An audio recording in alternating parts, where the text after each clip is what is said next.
Hello મિત્રો, કેમ છો? આઈ હોપ તમે સૌ મજામાં હશો. મિત્રો, આ વિડીયોમાં આપણે જોવાના છીએ પાછલા 6 વર્ષના ગુજરાતીના બોર્ડ એક્ઝામના પેપરના વિભાગ એનું સોલ્યુશન.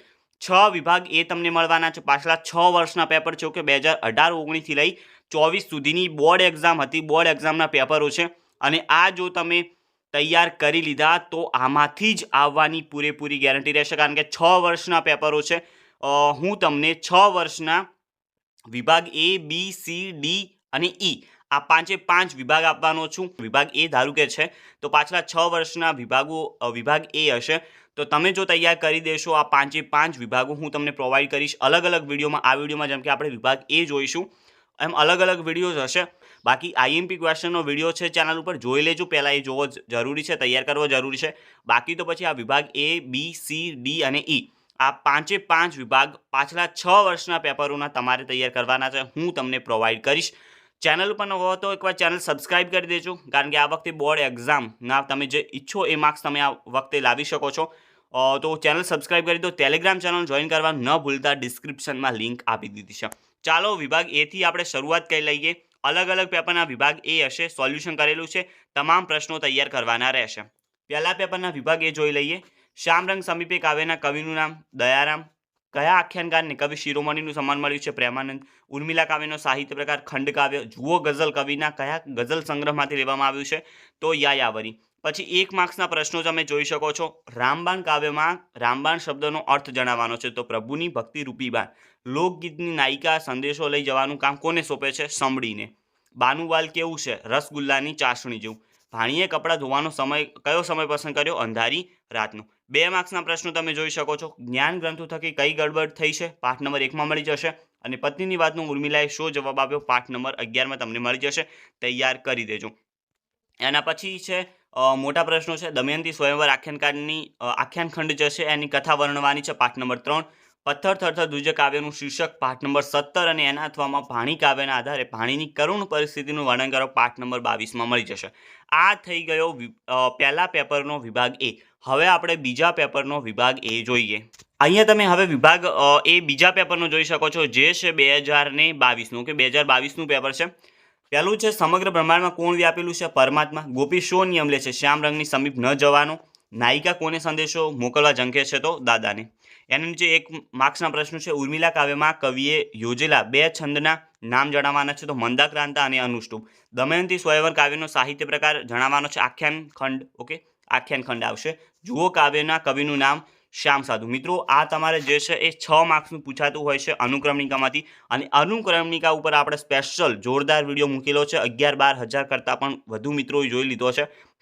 યુટ્યુબ ઉપર સર્ચ કરવાનું છે સ્ટડ 12 ગુજરાતી અનુક્રમણિકા બાય સ્કાય ઓફ એજ્યુકેશન, તો વિડીયો મળી જશે. એકવાર જરૂરથી જોઈ લેજો. એના નીચે પાઠ આધારે જે આવતા હોય છે, કાવ્ય આધારે 1 માર્ક્સના પ્રશ્નો. રામબાણ શબ્દનો અર્થ જણાવવાનો છે, તો પ્રભુની ભક્તિરૂપી બાણ એનો અર્થ છે. ગામની ભાગોળે લોકો શા માટે એકઠા થયા છે? તો અનાચાર આચરનારી અબળાને એના કૃત્ય માટે ન્યાય આપવા માટે. અહીંયા જે રામબાણનો જે પ્રશ્ન છે એ ઉપર પણ પૂછાઈ ગયો પહેલા પેપરમાં વિભાગ એમાં, તો એ તમે જોઈ શકો છો. તમારે તૈયાર તમામ વિભાગ કરી દેવાના છે. ઓકે, એની નીચે તમે જોઈ શકો છો. બા શા માટે એકલા પડી ગયા? તો પતિનું અવસાન થયું અને સંતાન શહેરમાં વસે છે એટલે. ભાણીએ કપડાં ધોવાનો કયો સમય પસંદ કર્યો? અંધારી રાતનો. આ પણ પ્રશ્ન આપણે ઉપર જોઈ લીધો. આ પણ પ્રશ્ન બીજા પેપરમાં રિપીટ થઈ ગયો. તમે જોઈ શકો છો 2 જ પેપરમાં તમે જોયું કે કેટલા પ્રશ્નો રિપીટ થવા લાગ્યા છે. તો હું તમને આ વિડીયોમાં કેટલા 6 વિભાગ એ આપ્યા છે 6 વર્ષના. તો વિચારી લેજો, તૈયારી તમારે કરવાની છે. 2 માર્ક્સના પ્રશ્નો જોઈ લઈએ. ચારે દેવો એકબીજાને શાસા શાપ આપ્યા? પાઠ નંબર 3. શ્યામરંગની પાસે નહીં જવાનો નિયમ પોતે નહીં પાડી શકે એવું ગોપીને શા માટે લાગે છે? પાઠ નંબર 7માં મળી જશે. ઓલિયાએ ગ્રામજનોને શું કહ્યું અને તેનું શું પરિણામ આવ્યું? પાઠ નંબર 17. મીરાબાઈ ઉપર રાણાજીએ શા માટે ક્રોધ કર્યો? પાઠ નંબર 5માં મળી જશે. પછી મોટો પ્રશ્ન છે. ઉર્મિલા કાવ્યને આધારે લક્ષ્મણનું ચરિત્ર ચિંતન કરવાનું છે? પાઠ નંબર 11. અખિલ બ્રહ્માંડમાં પદમાં નરસિંહ મહેતા પરમ તત્વને શી રીતે સમજાવે છે? પાઠ નંબર 1. તો બીજો વિભાગ એ પણ જોઈ લીધો. હવે આપણે ત્રીજા પેપરનો વિભાગ એ જોઈ લઈએ. હવે મિત્રો આપણે વિભાગ એ જોઈશું, જે છે 2020નું. ઓકે, 2020ની બોર્ડ એક્ઝામમાં પૂછાયેલો વિભાગ એ છે.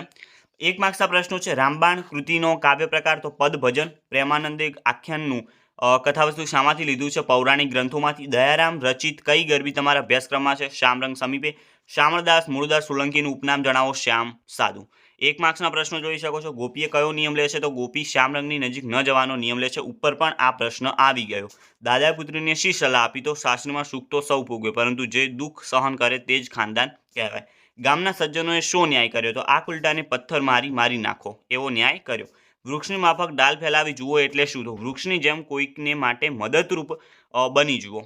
તો જે ટૂંકું છે એ તો તમારે વિડીયોની સાથે તૈયાર થઈ જશે. ઓકે, 2 માર્ક્સના પ્રશ્નો છે. વસ્ત્ર વિનાની કેમ મોલાતું? આ પંક્તિનો પાછળનો કટાક્ષ એ પાઠ નંબર 22નો પ્રશ્ન છે, તૈયાર કરી દેજો. કવિ સબરીને કેમ સંભાળે છે? પાઠ નંબર 20નો પ્રશ્ન છે, તૈયાર કરી દેજો. 4 માર્ક્સના પ્રશ્નો. અખિલ બ્રહ્માંડમાં પદમાં નરસિંહ મહેતા પરમતત્વની શી રીતે સમજાવે છે? પાઠ નંબર 1માં મળી જશે. ઉપર પણ આ પ્રશ્ન ઉપર જે પેપરમાં આપણે વિભાગે જોઈએ એમાં પણ પૂછાઈ ગયો.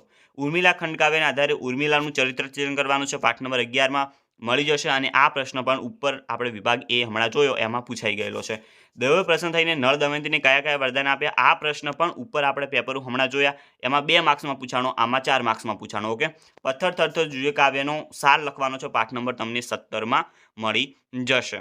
હવે આપણે પેપર નંબર 4નો વિભાગ એ જોઈ લઈએ. હવે આપણે પેપર નંબર 4 જોઈશું અને આ પેપર છે 2024નું. તો 2024નો વિભાગ એ આપણે જોઈ લઈએ. લેટેસ્ટ છે. ધના ભગત કયા ગામના વતની હતા? તો ધોળા ગામના. ભવના અબોલા લોકગીતમાં નાયિકા કોની મનાવવા અથાગ પ્રયત્નો કરે છે? પતિને. ગોપી કયા રંગની સમીપ ન જવાનું કહે છે? તો શ્યામ રંગની સમીપ. તો શ્યામ રંગ રિલેટેડ ઘણા બધા પ્રશ્નો આવી ગયા, તો તમને એ આવડી ગયું હશે. પછી 1 માર્ક્સના પ્રશ્નો તમે જોઈ શકો છો. અહીંયા આપેલો છે. બા એકલા જીવે કાવ્યના કવિનું નામ મુકેશ જોશી. જુઓ કાવ્યનો સાહિત્ય પ્રકાર ગઝલ છે. પથ્થર થરથર જુએ કાવ્ય કયા કાવ્ય સંગ્રહમાંથી લેવામાં આવ્યો છે? છંદોલય બૃહદ. 1 માર્ક્સનો પ્રશ્ન. સમગ્ર બ્રહ્માંડમાં કોણ વ્યાપેલું છે? શ્રીહરિ. દમયંતી પોતાના પતિ આગળ કઈ જે મૂંઝવણ છે એ રજૂ કરે છે? એ 3જા પાઠનો છે પ્રશ્ન. પછી છે પોતાને વનમાં જવા માટે લક્ષ્મણ ઉર્મિલાને કયું કારણ બતાવે છે? તો રામ સીતાની સેવા કરવાનું કારણ બતાવે છે. પાણીએ કપડાં ધોવાનું કયો સમય પસંદ કર્યો? અંધારી રાતનો. અને 3જી વખત આ પ્રશ્ન રિપીટ થયો મિત્રો. પરમાત્મા 2 માર્ક્સના પ્રશ્નો. પરમાત્મા પૃથ્વી ઉપર કયા સ્વરૂપે રહેલા છે? પાઠ નંબર 19. ચારે દેવોએ એકબીજાને શાસા શાપ આપ્યા? પાઠ નંબર 3માં તમને મળી જશે. આ પણ પ્રશ્ન ઉપર પૂછાઈ ગયો છે. ઓકે, ભવના અબોલા લોકગીતમાં નાયિકાને કયા દુઃખ વેઠવા પડે છે? પાઠ નંબર 9. ઓલિયાએ ગ્રામજનોને શું કહ્યું અને તેનું શું પરિણામ આવ્યું? પાઠ નંબર 17માં મળી જશે. પછી તમે જોઈ શકો છો 1 માર્ક્સના પ્રશ્નો, મોટા પ્રશ્નો છે 4 માર્ક્સના. દમયંતી સ્વયંવર કડવાની કથા તમારા શબ્દોમાં લખવાની છે. પાઠ નંબર 3. બા એકલા જીવી કાવ્યના આધારે બાની વેદના તમારા શબ્દોમાં લખો. પાઠ નંબર 20માં મળી જશે. અને આની સાથે મિત્રો આઈએમપી પ્રશ્નોનો વિડીયો જરૂર છે એ તૈયાર કરી દેજો. ઓકે, હવે આપણે છેલ્લો જે 5મો વિભાગ એ જોઈ લઈશું 5મા પેપરનો. હવે મિત્રો તમે જોઈ શકો છો આ જે વિભાગ એ આપણે જોઈ રહ્યા છીએ એ છે 2019ના પેપરનો, કે જે નવનીત જે તમારે જે વાપરતા હશે એમને ખબર હશે પાછળ આપેલું હોય છે. તો 2019ના પેપરનું આપણે વિભાગ એ જોઈ લઈશું. ગુજરાતી ભાષાના આદ્યકવિ કોણ ગણાય છે? તો નરસિંહ મહેતા. ભવના અબોલા કાવ્યનો કાવ્ય પ્રકાર લોકગીત. જુઓ ગઝલના રચયિતાનું નામ શ્યામ સાધુ. વાણી કાવ્ય શેમાંથી લેવામાં આવ્યું છે? તો ગોળસીમાંથી. મિત્રો આ શેમાંથી લેવામાં આવ્યું અને ઉપનામ ને એ બધું છે એના ઉપર અનુક્રમણિકાનો વિડીયો છે, જોઈ લેજો. 1 માર્ક્સના પ્રશ્નો તમે જોઈ શકો છો. રામબાણ કોને વાગ્યા છે? ધ્રુવ, પ્રહલાદ વગેરેને. ગોપી કોની વાણીને સુકૂનમાં લાવવાની ના પાડે છે? તો કાગની. કોનો તાક કાઢવા મુશ્કેલ છે? સમુદ્રના પાણીનો. ઘરમાં કોણ પહેરો ભરે છે? તો શુનકાર અને સન્નાટો. 2 માર્ક્સના પ્રશ્નો છે. બીજ અને વૃક્ષનો કાર્યકારણનો સંબંધ સ્પષ્ટ કરવાનો છે. પાઠ નંબર 1. ભાદર નદીમાં કપડાં ધોતી ભાણી બીતી ચારે દિશામાં શા માટે જુએ છે? પાઠ નંબર 22માં તમને મળી જશે. મોટા પ્રશ્ન તમે જોઈ શકો છો. લક્ષ્મણ ઉર્મિલાનું બહુમાન કેવી રીતે કરે છે? પાઠ નંબર 11. પથ્થર થરથર જુએ કાવ્યના શીર્ષકની યથાર્થતા. પાઠ નંબર 17માં મળી જશે. અને બાનો વર્તમાન અને બાનો ભૂતકાળ બા એકલા જીવે કાવ્યના આધારે સમજાવવાનો છે, જે પાઠ નંબર 20માંથી તમને મળી જશે. તો મિત્રો આ હતા તમારા ગુજરાતી વિષયના પાછલા 5 વર્ષના 5 વિભાગ એ ના સોલ્યુશન. તો તમારે 5 વિભાગ એ સોલ્યુશન જે છે એ તૈયાર સારી રીતે કરી દેવાના છે. બધા પ્રશ્નો તૈયાર કરી દેવાના છે. આની સાથે તમને ખબર જ છે કે આઈએમપી ક્વેશ્ચનનો વિડીયો ચેનલ ઉપર છે, જરૂરથી જોજો, તૈયાર કરી દેજો. એમાં નિબંધ, અહેવાલ તમામ મેં મટીરિયલ આપી દીધું છે. આ 2 વિડીયોઝ તમારે જોવાના છે. તમામ પ્રશ્નો તૈયાર કરવાના છે. 100% તમે 70+ માર્ક્સ લાવી શકશો. પરંતુ એના માટે જરૂરી છે કે બંને વસ્તુ તૈયાર કરો. વિભાગ બી નો વિડીયો ચેનલ ઉપર છે. આ જ રીતના 5 પેપરના વિભાગ બી આપેલા છે. સી પણ છે. વ્યાકરણનું જો તમારે પ્રેક્ટિસ કરવી હોય તમારે વિભાગ જોઈ લેવાના છે. આપણી ચેનલ ઉપર છે. ટેલિગ્રામ ચેનલ જોઈન કરી દેજો. મળીશું નવા વિડીયોમાં. ત્યાં સુધી તૈયારી કરતા રહો.